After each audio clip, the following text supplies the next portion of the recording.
हम असगर जब तू तपिया घर हे बो हम असगर जब तू तपिया घर हे बो हम असगर जब तू तपिया घर हे बो हम असगर जब तू तपिया घर हे गई ससुर से खबर तुली है गे सुन सुन के छौरी सुन सुन के छौरी मांगबो तो एक बेर दी है गे सुन सुन के छौरी मांगबो तो एक बेर दी है गे। DJ Shiv Narayan DJ Shiv Narayan DJ Shiv Narayan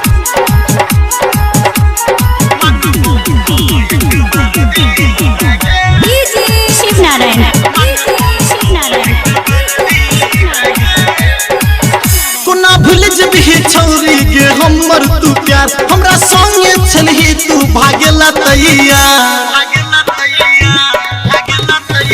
कोना भूल जबही छौरी गे हमर तू प्यार हमरा संगे तू छलही भागेला तैया की भेल तोरा संगे बात हमर तू माने जाके ससुर से फोन तू करी है गे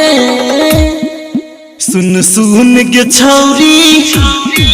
सुन सुन के छौरी मांगबो तो एक बेर दी है गे सुन सुन के छौरी मांगबो तो एक बेर दी है गे। DJ Shiv Narayan DJ Shiv Narayan DJ Shiv Narayan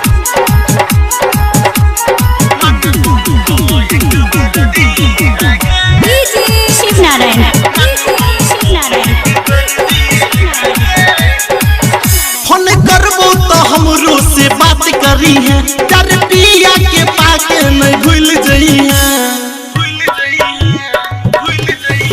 phone करबो तो हमरो से बात करी है कर पिया के पाके नहीं भूल जई है जब एबे हमरा याद ससुरा गेला के बाद फोटो देख लेबो तो भेज दी है गे सुन सुन के छौरी छौरी सुन सुन के छौरी मांगबो तो एक बेर दी है गे सुन सुन के छौरी मांगबो तो एक बेर दी है गे। DJ Shiv Narayan DJ Shiv Narayan DJ Shiv Narayan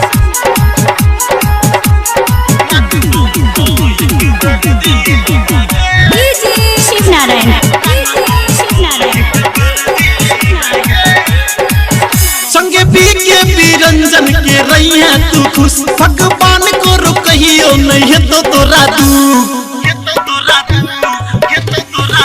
संग पी के बिरंजन के रही है तू खुश भगवान को रुकहियो नहीं है तो तोरा कहूँ राजीव चंदन छला दिल के धड़कन सेटिंग सखी से अपन करा देना सुन सुन के छौरी सुन सुन के छौरी मांगबो तो एक बेर दी है गे सुन सुन के छौरी मांगबो तो एक बेर दी है गे।